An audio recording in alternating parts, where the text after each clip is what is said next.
Excellencies, distinguished colleagues, our sincere appreciation to the GST High-Level Committee for organizing this important event. And I would also like to thank the UAE for its leadership in hosting COP28.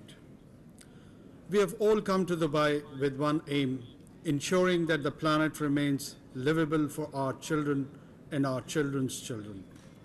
Our Assembly here recognizes the acuteness of challenges faced in the realm of climate extremes. The notion of implementation and support is a critical element of the Global Stocktake Report, and we are of the firm opinion that this discussion should be at the core of climate change negotiations at COP28. Excellencies, climate change is happening. We are witnessing it ourselves, some on our television screens, and some like us in Pakistan firsthand. The critical concern for the developing countries like Pakistan is the recurring natural disasters and consequent adaptation needs in the impacted sectors of water, agriculture, urban resilience, natural capital, and human health. The IPCC's sixth assessment report clearly demonstrates that we are entering into a new normal, an era of cascading effects of climate change in the near future. So we know what's wrong, and science is also telling us unequivocally what we need to do. Then what is the problem? In our context, it is the means of implementation, finance, technology, and capacity building support. Finance is and will always be the key enabler for climate action. Financial needs of developing countries are way more than the unfulfilled US $100 billion pledge. Even to fulfill less than half of their existing nationally determined contributions, they need US $6 trillion by 2030. And developing countries are being told that their NDCs are not ambitious enough. Adaptation needs alone are US $387 billion per year till 2030. With current adaptation finance estimated at around $21 billion, there is a yawning gap. Some goes for loss and damage. Current estimates are around $400 billion annually, and these are expected to soar to US $1 to $2 trillion per year by 2050.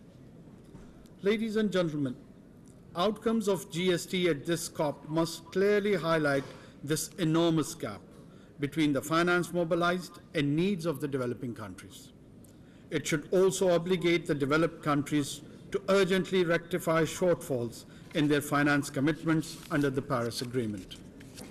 Unlocking scaled up and improved financial support that would enable developing countries to contribute in bridging the implementation gaps in their mitigation and adaptation action.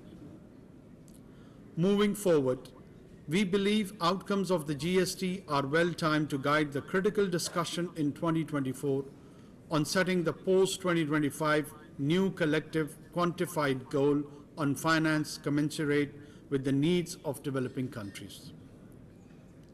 It is also imperative that the GST should strengthen effectiveness of the technology mechanism in scaling up developing and transfer of proven climate technologies and enable better delivery of capacity building for developing countries.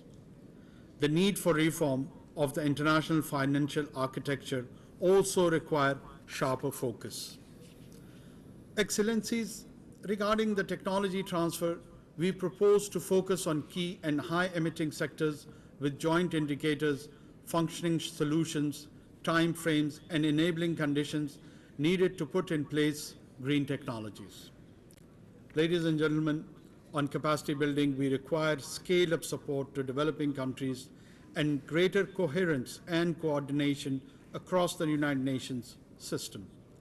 To attract the required public and private investment, developing countries must be provided capacity building support to develop appropriate instruments and in creating pipelines of bankable projects for adaptation and mitigation, and particularly for sustainable infrastructure projects. Further, it is about time we also harness the capacities of the private sectors for climate actions. I hope our deliberations here and throughout the COP can result in an ambitious outcome on the means of implementation, which is equitable and responsive to the needs of developing countries. I thank you.